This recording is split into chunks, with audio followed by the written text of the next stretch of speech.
فَبِأَيِّ آلَاءِ رَبِّكُمَا تُكَذِّبَانِ۔ قرآن مجید جو مسلمانوں کے نزدیک اللہ تعالی کا کلام ہے، اپنے اندر بے شمار معجزات اور حقائق سموئے ہوئے ہے۔ ان میں سے ایک اہم پہلو وہ سائنسی حقائق ہیں جو 1400 سال قبل نازل ہوئے اور جدید سائنسی تحقیقات نے ان کی تصدیق کی ہے۔ ہم قرآن مجید میں بیان کردہ چند سائنسی حقائق کا جائزہ لیں گے جو اس کی الہی صداقت کی دلیل فراہم کرتے ہیں۔ ہر جاندار کی تخلیق پانی سے قرآن مجید میں اللہ تعالی فرماتے ہیں، ہم نے ہر جاندار کو پانی سے پیدا کیا، پھر کیا وہ ایمان نہیں لاتے؟ جدید حیاتیاتی علوم نے ثابت کیا ہے کہ تمام زندہ اجسام کی بنیادی ساخت میں پانی اہم جزو ہے۔ انسانی جسم کا تقریباً 70% حصہ پانی ہے پر مشتمل ہوتا ہے، جو قرآن کی اس حقیقت کی تصدیق کرتا ہے۔ لوہے کی زمین پر آمد قرآن مجید میں ذکر ہے، اور ہم نے لوہا نازل کیا جس میں شدید جنگ کی قوت ہے اور لوگوں کے لیے منافع ہیں۔ سائنسی تحقیقات کے مطابق زمین کی تشکیل کے دوران لوہے کے عناصر آسمانی اجسام میٹیورائٹس کے ذریعے زمین پر پہنچے۔ یہ حقیقت قرآن کی اس آیت سے مطابقت رکھتی ہے۔ آسمان کی محفوظ چھت اللہ تعالی فرماتے ہیں، اور ہم نے آسمان کو ایک محفوظ چھت بنایا، مگر وہ اس کی نشانیوں کی طرف توجہ نہیں کرتے۔ سائنس نے ثابت کیا ہے کہ زمین کا اوپری ماحول اسفیئر ہمیں سورج کی مضر شعاؤں اور دیگر کائناتی خطرات سے محفوظ رکھتا ہے۔ یہ قرآن کی اس آیت کی تصدیق کرتا ہے۔ پہاڑوں کا زمین میں میخوں کی طرح ہونا قرآن مجید میں بیان ہوتا ہے۔ کیا ہم نے زمین کو فرش نہیں بنایا اور پہاڑوں کو میخیں؟ جدید ارضیاتی مطالعات سے معلوم ہوتا ہے کہ پہاڑوں کی جڑیں زمین کے اندر گہری ہوتی ہیں جو زمین کو استحکام فراہم کرتی ہیں۔ یہ حقیقت قرآن کی اس آیت سے ہم آہنگ ہے۔ کائنات کا پھیلاؤ اللہ تعالی فرماتے ہیں، اور آسمان کو ہم نے اپنے ہاتھوں سے بنایا، اور بے شک ہم اسے وسعت دینے والے ہیں۔ جدید فلکیات نے دریافت کیا ہے کہ کائنات ہے مسلسل پھیل رہی ہے، جو کہ قرآن کی اس آیت کی تصدیق کرتی ہے۔ سورج اور چاند کی گردش قرآن مجید میں ذکر ہے، اور وہی ہے جس نے رات اور دن اور سورج اور چاند کو پیدا کیا۔ سب ایک ایک فلک میں تیر رہے ہیں۔ جدید سائنسی تحقیقات سے معلوم ہوتا ہے کہ سورج اور چاند اپنے اپنے مداروں میں گردش کر رہے ہیں، جو قرآن کی اس آیت کے مطابق ہے۔ زمین کی گولائی قرآن مجید میں زمین کی شکل کے بارے میں اشارہ ملتا ہے۔ پھر اس نے رات کو دن پر لپیٹ دیا اور دن کو رات پر لپیٹ دیا۔ لفظ لپیٹنا اس بات کی طرف اشارہ کرتا ہے کہ زمین گول ہے، کیونکہ دن اور رات کا ایک دوسرے پر لپیٹنا زمین کی گولائی کی وجہ سے ممکن ہے۔ کائنات میں جوڑے اللہ تعالی فرماتے ہیں، اور ہم نے ہر چیز کو جوڑوں میں پیدا کیا تاکہ تم نصیحت حاصل کرو۔ جدید سائنس نے دریافت کیا ہے کہ مادہ اور ضد مادہ، نر اور مادہ اور دیگر جوڑے کائنات میں پائے جاتے ہیں جو قرآن کی اس آیت کی تصدیق کرتے ہیں۔ شہد کی مکھی کی رہنمائی قرآن مجید میں اللہ تعالی شہد کی مکھی کے بارے میں فرماتے ہیں، اور تیرے رب نے شہد کی مکھی کو وحی کی کہ پہاڑوں میں گھر بنا اور درختوں میں اور ان چھپروں میں جو لوگ بناتے ہیں۔ جدید تحقیقات سے معلوم ہوتا ہے کہ شہد کی مکھیاں مخصوص پیٹرن اور رہنمائی کے تحت اپنے چھتے بناتی ہیں جو قرآن کی اس آیت کی تصدیق کرتی ہیں۔ انسانی جنین کی تخلیق کے مراحل قرآن مجید میں انسانی جنین کی تخلیق کے مراحل کا تفصیلی ذکر موجود ہے۔ بے شک ہم نے انسان کو مٹی کے خلاصے سے پیدا کیا، پھر ہم نے اسے نطفہ کی صورت میں ایک محفوظ جگہ میں رکھا، پھر نطفہ کو جمع ہوا خون بنایا، پھر اس لوتھڑے کو گوشت کی بوٹی بنایا، پھر ہڈیوں پر گوشت چڑھایا، پھر اسے ایک نئی صورت میں بنایا۔ پس بابرکت ہے اللہ، سب سے زمین کی حرکت قرآن مجید میں اللہ تعالی فرماتے ہیں، اور تم پہاڑوں کو دیکھتے ہو تو خیال کرتے ہو کہ وہ ساکن ہیں، حالانکہ وہ بادلوں کی طرح چل رہے ہیں۔ یہ آیت زمین کی حرکت کی طرف اشارہ کرتی ہے۔ جدید سائنسی تحقیقات سے معلوم ہوتا ہے کہ زمین مسلسل گردش میں ہے، جو قرآن کی اس آیت کے مطابق ہے۔ سمندروں کی تہوں میں اندھیرا قرآن مجید میں ذکر ہے، یا ان کے اعمال کی مثال گہرے سمندر کے اندھیروں کی طرح ہے، جسے اوپر تلے موجوں نے ڈھانپ رکھا ہو اور اس کے اوپر بادل ہوں، اندھیرے پر اندھیرے چھائے ہوئے ہوں۔ جدید سائنسی تحقیقات سے معلوم ہوا ہے کہ سمندروں کی گہرائیوں میں روشنی نہیں پہنچتی اور وہاں مکمل ہے، اندھیرا ہوتا ہے۔ اس کے علاوہ سمندروں میں مختلف تہوں میں موجیں پائی جاتی ہیں جو قرآن کی اس آیت کی تصدیق کرتی ہیں۔ कायनात की मुसलसल तोसी अल्लाह ताली कुरान मजीद में फरमाते हैं, और आसमान को हमने अपने हाथों से बनाया और बेशक हम उसे विसात देने वाले हैं। जदीद फल्कियात ने दरियाफ्त किया है कि कायनात मुसलसल है, फैल रही है, जो कि कुरान की इस आयत की तस्दीक करती है। पहाड़ों का किरदार अल्लाह ताली फरमाते हैं, और हमने जमीन में पहाड़ों को मेखों की तरह गाड़ दिया ताकि वो उन्हें लेकर न डगमगाए।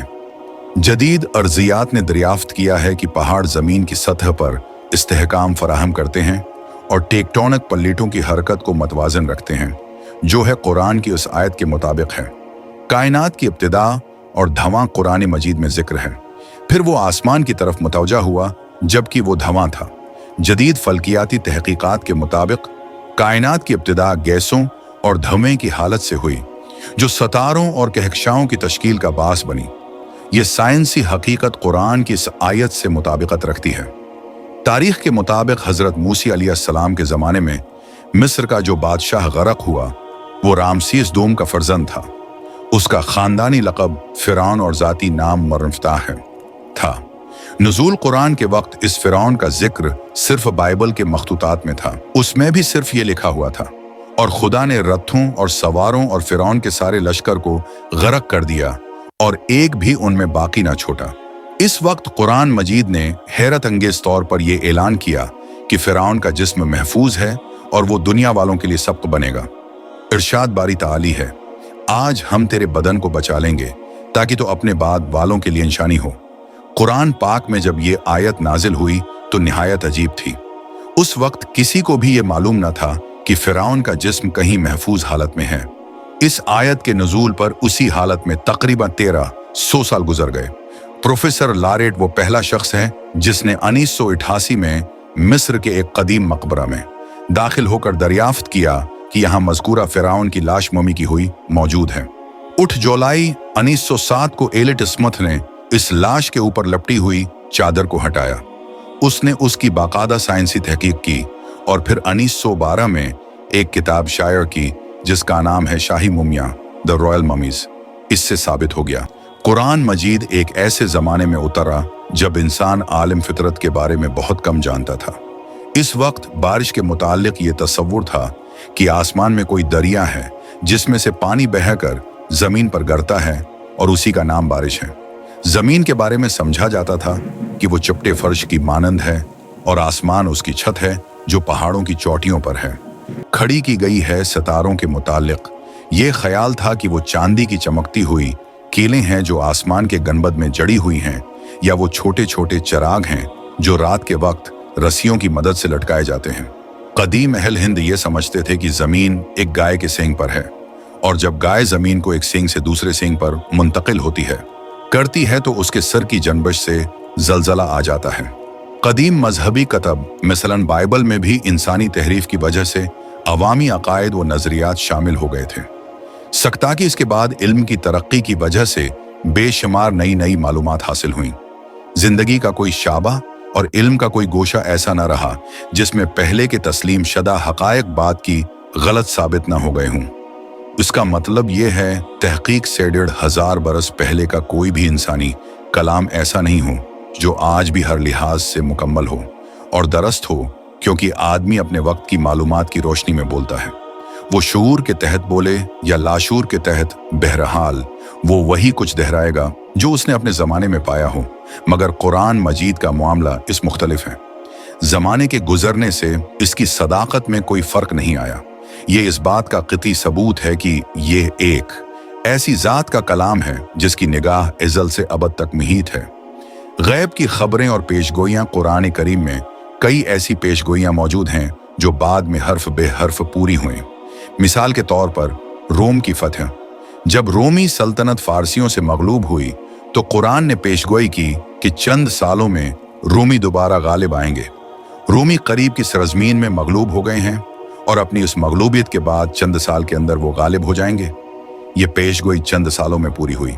साइंसी हकायक का बयान कुरान करीम में कई साइंसी हकायक का जिक्र है जो इसके नुज़ूल के वक्त इंसानी इल्म से मावरा थे। मिसाल के तौर पर कायनात की तख्लीक कुरान में बयान है कि आसमान और ज़मीन एक साथ जड़े हुए थे और फिर उन्हें जदा किया गया।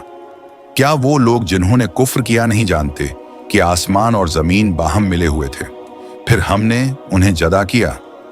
ये बयान बग बीइंग नजरिया से मुताबिकत रखता है। इंसानी जनीन की तरक्की। कुरान में इंसानी जनीन की तख्लीक के मराहिल का तफसीली जिक्र है जो जदीद इल्म जनीनियात से हम आहंग है। साबिका अनबिया के मौजज़ात का जिक्र कुरान करीम में मुख्तलिफ अनबिया के मौजज़ात का तज़किरा मिलता है जो उसकी सदाकत की दलील हैं। हज़रत मूसी का औसा, हज़रत ईसी का औसा सानब बन जाता था और उनके हाथ की चमक यदि बैजा जैसे मौजज़ात का जिक्र कुरान में मौजूद है। वालिद के पैदाइश, मर्दों को जिंदा करना और बीमारों को शफा देना जैसे मौजज़ात का जिक्र कुरान में तफसील से आया है। कुरान करीम का एक मौजज़ा ये भी है कि ये लाखों मुसलमानों के सीनों में महफूज है। ये वाहिद किताब है जो बगैर किसी तब्दीली के ज़बानी याद की जाती है और नस्ल दर नस्ल मुंतकिल होती आ रही है। अल्लाह ताली का वादा है, बेशक हमने उस जिक्र को नाजिल किया है और हम ही उसकी हिफाजत करने वाले हैं। कुरान करीम में जिंदगी के हर पहलू से मुताल्लिक़ अहकामात मौजूद हैं जो इंसानी मुआशरत, सियासत, मईशत और अखलाकियात के लिए मुकम्मल रहनुमाई फराहम करते हैं। उसकी तालीमात हर दौर और हर माशरे के लिए काबिल अमल हैं। कुरान करीम की तलावत से दिलों को सुकून मिलता है और ये इंसान की रूहानी कैफियत पर गहरा असर डालती है। बहुत से लोग उसकी तलावत से मुतासिर होकर इस्लाम कबूल कर चुके हैं, जो उसकी रूहानी तासीर का मुना बोलता सबूत है। करीम की अखलाकी तालीमात आली तरीन मयार की हामिल हैं। ये इंसाफ, रहम दिल्ली, सब्र, शुक्र और दीगर आली अखलाकी अक़दार की तालीम देता है जो इंसानी माशरे की फलाह व बहबूद के लिए ज़रूरी हैं। कुरान करीम में बयान करदा तारीख़ी वाक़ियात की दरस्तगी और तफसीलात बाद की तहकीकात से साबित हुई हैं। ये इस बात का सबूत है कि ये किताब इलाही इल्म का मज़हर है। अदबी उसलूब की इनफरादियत कुरान करीम का अदबी उसलूब मुनफरद और बेमिसाल है। इसकी आयात की तरतीब, अल्फाज का इंतखाब और बयान की रवानी ऐसी है कि इंसानी कलाम उसकी नज़ीर पेश करने से कासिर है।